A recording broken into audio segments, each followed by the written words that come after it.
The reason I called it The Naked Eye, Seeing is Believing, is I've been uptight about how our MSM, mainstream media, tends to give us a picture of the world that the powers that be, governments, billionaire class, armaments industries, certain lobbies, create our view of the world that in the end is their view and maybe not the truth or the facts.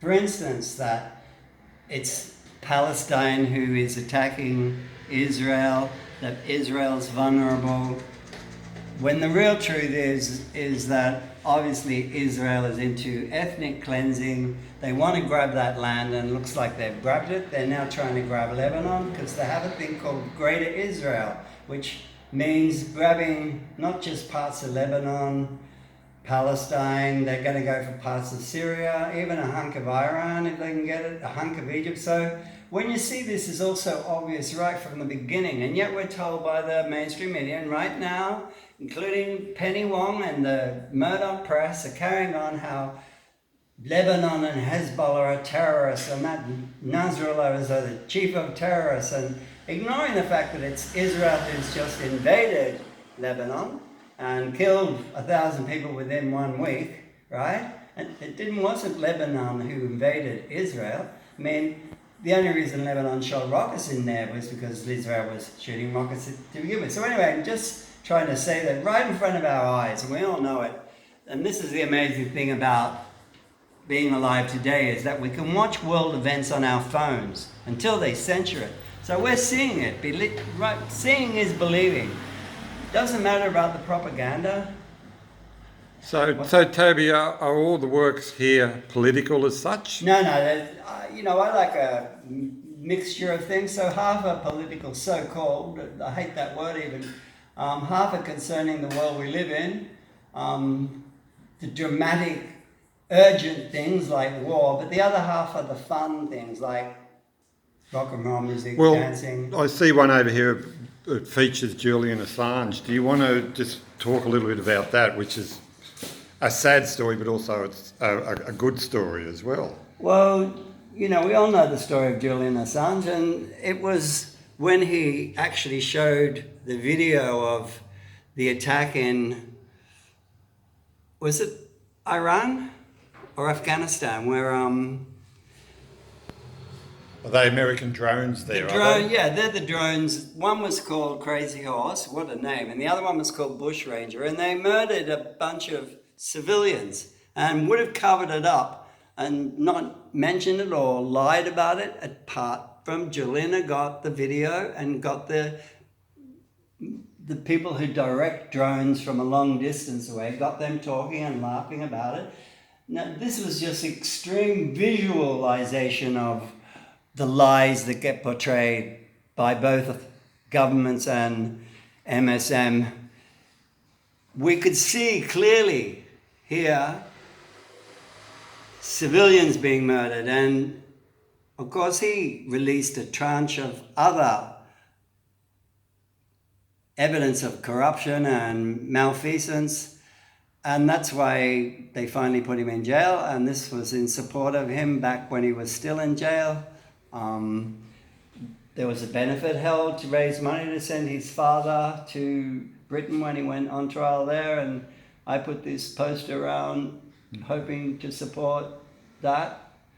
I did other stuff. I mean, I felt very strongly about him right from the beginning. When he got accused of the sex stuff in Switzerland, I knew it was what's called the honeypot in spy novels, right? Where they get some women to come in and entrap somebody and incriminate them. And all the world who are progressive and clear thinking and right thinking support Julian Assange. And he's out now and he's talking around the world and giving talks on it all. So all good, really, not really, because he suffered really badly from this. So what about this other work that you're standing in front of now, this kind of panorama, which seems to be covering a lot of issues from an atomic bomb to a lineup of people trying to escape to I don't know where. So well, I really I've been influenced by comic book art, which is pretty obvious, cartooning, and I've always liked to try in one panel to tell a story or give a narrative, and I happen to have a very long canvas that I've long wanted to make use of, and I realized I could put a comic strip in it. We can start with the nuclear, we're on the verge of nuclear war right now. A lot of us are very fearful that in the end, and we're back to Israel, that if Iran and Israel have a continuing war, that Israel, who has, I only heard today, they've got like 100 or so nuclear missiles. A lot. How many? 300. I heard at least 40, yes. Yeah, right? So, and they're shown through Gaza that they're ruthless. There's nothing that they will not do. So they possibly will drop a nuclear bomb, or NATO will drop one on Russia. Well, you can think not, but so just in case there is. So here I've got the bomb, people fleeing. They've all heard that there's a bunker up here, but it's a bunker strictly for billionaires. Billionaires built it. And we got a queue. Well, there's a certain person who's very pro-war and all. Thinks, like a lot of politicians, they think they're going to get a space in this bunker, but no, it's strictly for billionaires. And even billionaires have a class. There's first class, they'll get a big room in it. Then there's second class. Then there's third class where they have to share bunks. I mean, politicians more than likely are not going to get into it. And it's a bad joke. It's black humor. And it's extreme black humor because nuclear war is a pretty shocking thing. And we all know that billionaires are building bunkers right now. They've achieved it. They've got bunkers all around the world, underground, or they've bought Pacific Islands. So there's my view of it. Well, from the sublime to the truly sublime, over here we've got something which harks back to ancient Egypt and mythology. What is the story here, Toby? Well, this is part of that project in Hobart that I got kicked out of, and again, it was a very benign project. Me and my team leader are very much sympathetic to the animal life on this planet. We wanted to do something in the line of animal lib, and I got in my head that there's a long history of iconography that uses animals, half human, half animal, as a godhead or a spiritual being. And we all know that Egyptians very much admired cats. They considered them sacred. They mummified them when they died. So I've got a woman here. The story is a woman kept finding pink gardenias on her doorstep and windowsill, and she couldn't figure out where they were coming from. And so she hid and watched, and she saw a cat was delivering them, putting them there. So she brought the cat into her house. It turned out the cat was pregnant, and it had its kittens in her house. So it was obvious that she knew the woman was the type that would look after her, and that's why she delivered the flowers. It's a great story, and it's again about the love between humans and animals and not the exploitation that we subject them to. And what about the female human feline figure above? I just said that as part of the history of iconography. That's what I was trying to do with every painting, even with the Jimi Hendrix, why I put the Black Panther in. It's not so much he had one, but when you think of the movement for black in America to get freedom and well, let's whatever. go over and have a look at that, because Hendrix was approached by the Black Panthers during his lifetime, and I think his basically answer was, look, I'm interested in music, man, and he wasn't necessarily a political person, but he was sympathetic, I imagine. I didn't know. Yes. I only intuited a certain sympathy between the two. I just wanted to put someone through history, and I had 11 murals that some human had something to do with an animal in a very caring, loving, effective way. So this is from Monterey Pop Festival, and of course, I had to paint so fast. I told you, 11 murals in 7 days. So I didn't actually capture Jimi Hendrix's face. If I worked on it, I could have got it, maybe. He did this shamanic thing in his act. Now, not many people know that there's certain chemist called Owsley showed up at Monterey and handed out or sold hundreds of thousands of pure LSD, and he was one of the great creators and was behind that whole 60s cultural movement of free love, blah, blah, blah, flower power. And Hendrix was tripping when he did that act of turning his guitar on fire. He's out of his face, really. Expanded consciousness. Yeah, and he did that shamanic thing, and it's a knockout. And I saw the film when I was 18 in '68. I was really impressed by it. I'm impressed by his act, and I wanted to paint it. I'm going to take that home and hang it on one wall over a window, and I'm going to live with that because I really like it a lot. So the Black Panther is both the animal, the sacred animal, but also the Black Panther group in America. Yeah, yep. You just, say that. That's why I did it. Yep. Going to something a bit different, we've got panels over here which are basically about Australian politics. No deaths in custody. We've got the opposition leader. A lot of hard stories there, and even though some of these a lot of this, when I look at it, I go, well, this has been going on for a hell of a long time, this sort of thing. Yeah. We have political cartooning in newspapers, but other than that, there's very little artists who work on, outright politics of the world we live in. There's mural painters attempted to, of course.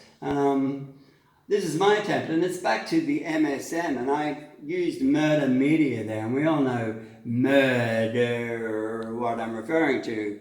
And here we got a guy, police pointing a gun, and all he wanted was free speech. And very much so now, in 2024, they are incarcerating people for free speech. You're not allowed to speak up about the terror that's being enforced, and the wars and the corruption, the lies. If you do speak up, you're threatened with jail. I mean, it's pretty pathetic. Even here in Australia, they've passed that law where they want to control the internet, and they're going to call it hate speech, which could mean anything really, right? Now, they're allowed to do their hate speech. Look what Dutton gets away with, right? That's not hate speech, but he's certainly not going to jail. So,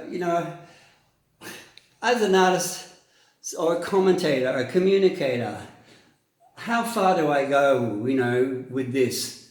I can put it online in a lot of sites. I can make posters and post it around on walls. I can have a show and talk about it when people come. But to a great degree, artists like me get disappeared. The system not only doesn't want to hear this crap, they so much want to distract people and dumb them down that all people want to think about is what's happening at the footy and how big a certain movie star's ass is, or whatever, so it's very hard to try and communicate. Well, so you're communicating in a number of ways, not just politics. This one over here is very much a joyful one. Yeah, well, gay lib is particularly personal to me because I'm queer, and I noticed online, even certain lefties are zoning in on what they call identity politics and blaming trans people particularly for things that are wrong with our system and wrong with democracy, particularly homophobes and conservatives. I heard it last night. A well-known intellectual Lebanese professor was saying what was wrong with the West, and he brought up gender fluid elements of our so-called present society that's wrong, that's decadent, that, I'm really uptight about it because we're not to blame. We don't make the armaments. Most of us don't have shares in the companies. We don't design or build the bombs or anything. All we are is just humans on that spectrum of sexuality. Most of us are like make love, not war, and yet we are being used by the right-wing conservatives, and Israel as using it as pretending they are humane, and this is why they're attacking Muslims, because Muslims are against gay rights, but of course Israel couldn't give a damn about us, and when they murder 10,000 people, there'd be a lot of queer people in that crowd being murdered. So you're getting gender issues mixed up with politics and war, which is totally inappropriate, as you say. Well, we're just scapegoats. In the end, we always have been. He read out a list of the things that were wrong in the Second World War and who the Nazis went for. And he said the Jews first, who were in concentration camps being murdered en masse. And then he said gypsies and anarchists and communists. And he stopped there. He didn't say queers, right? And we were fucking murdered just as much as anyone. I don't know what's wrong with that guy. Well, he's uptight about it, you know. And in the end, people have this instilled homophobia that they're placing their antipathy in the wrong direction. They should direct it to the billionaire class and the economy and who's making money out of all this shit. I mean, I know that one gay, like that Teal guy who owns PayPal, well, he's a really right-wing conservative arsehole. Sure, but you know, he's in the really a minority. Anyway, back to... Anyway, so this is addressing some of these issues. You both got this coffin, cancel culture is killing woke independent artists, so that's... Well, that's a story about that. This is another job that I got asked to do a tour poster for a band called Coffin. I was overseas. It was very hard for me to do. I put 100 hours in. The brief was to do Australiana and not just koalas and kangaroos. I got asked to do something antagonistic towards the police. So when I asked, are you sure about that? They said, yeah, fuck the police. We really want it. So I did that. When I showed them the final product, they said, oh, we really love it, but can you take the two black guys out and Photoshop in two white guys? And I said, no, I can't. I'm not going to do that. And what this is in a version of cancel culture is flipping the narrative. That to me is racism, to take it out. But no, they're suggesting I'm racist by having them in there. It's just ludicrous. And he said, when I said why, he goes, oh, it'll hurt certain people's sensibilities. Now, as it was a regional and rural tour, we know whose sensibilities were going to be affected there. And I would say the racists that live in country towns, because apparently they were a big part of the no vote on the Voice to Parliament. Now, I don't want to put my fellow Australians down, but there is a certain element of racism in our general population. The fact that we had a no vote, it's just so shocking. And when you look at the percentage... 67%. Yeah, right? That's shocking. Seriously. Disgraceful. And, well, here's another... This is just a fun poster. Another music-related back poster. in the day when it was Skylab crashed, right? And no one knew where it was going to crash. And I've got it hitting Martin Place and knocking the MLC building over. Just as fun and talking about how technology can go wrong and...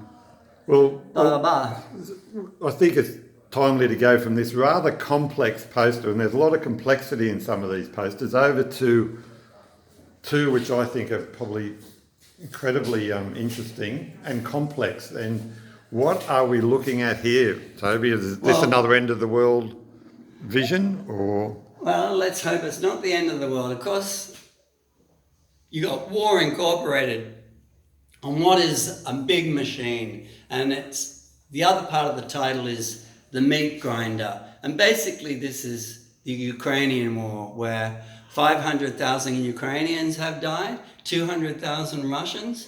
What for, in the end?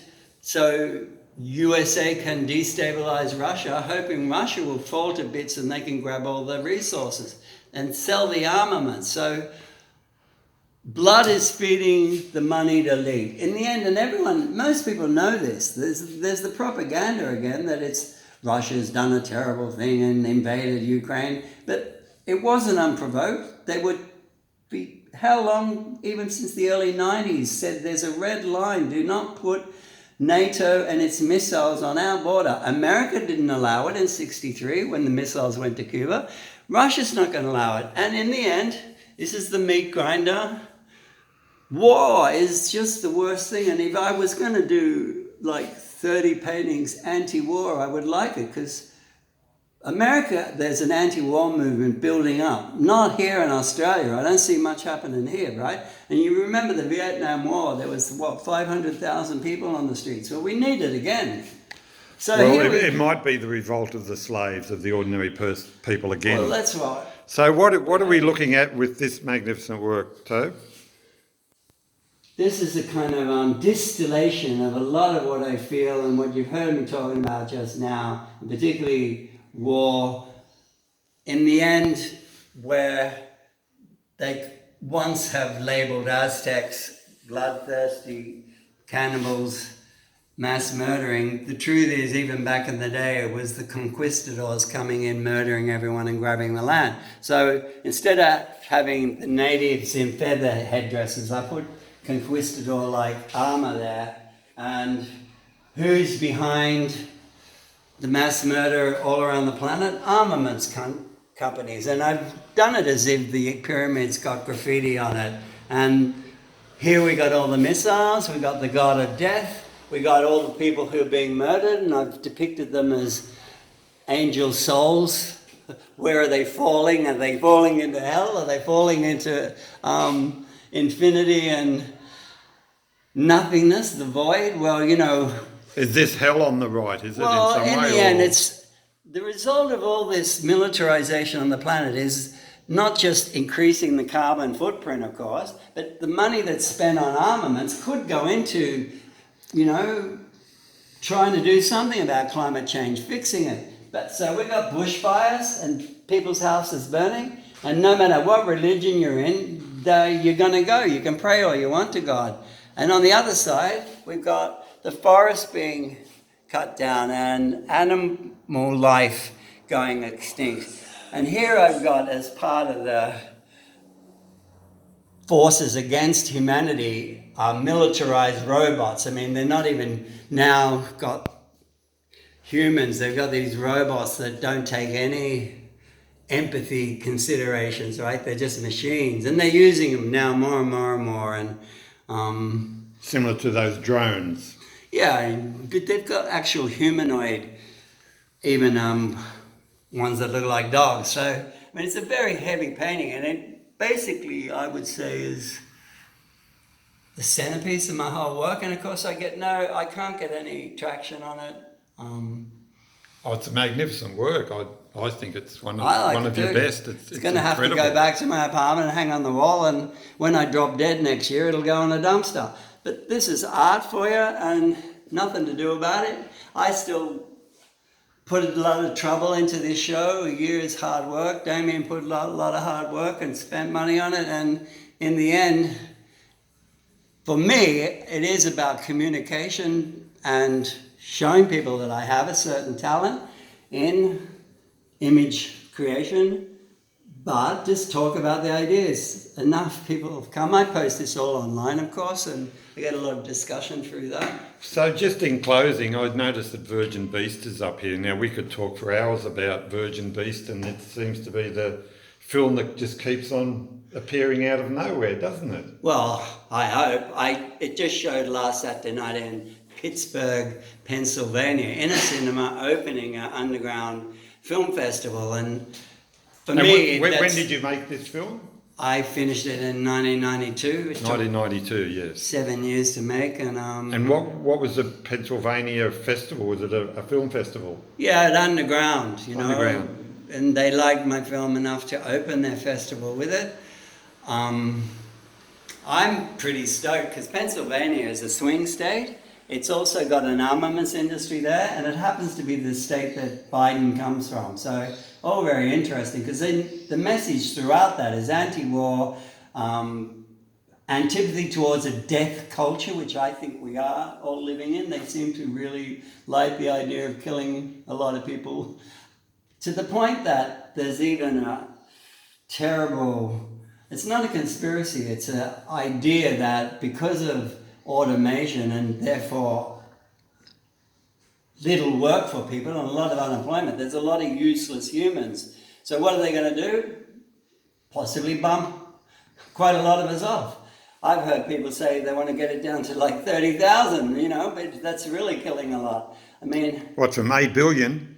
Well, the few elite will be hiding in their bunkers. They're hoping they can live there long enough that the radiation will clear. They can come out to an empty planet. They'll be lords of creation. They can turn it into a giant hunting ground and live in palaces. And there's only And they'll have robots as servants, right? So they're not even going to worry about the rebellion of their... Sounds like your next painting, Toby. No, you know what, something? There's not going to be much more, I can tell you. It's really hard work. I'm a really old guy. My health's breaking down. Occasionally I might do quick cartoons and post them. I'm certainly working on finishing a third book, which I don't know what's going to happen to. Until one dies, artists never retire. That's a fucking show. Well, We die. in my view, you're getting better all the time, Toby. So Well, thank you worked for a that. whole lifetime. Thank but, you you for know, that, and yeah. all the best.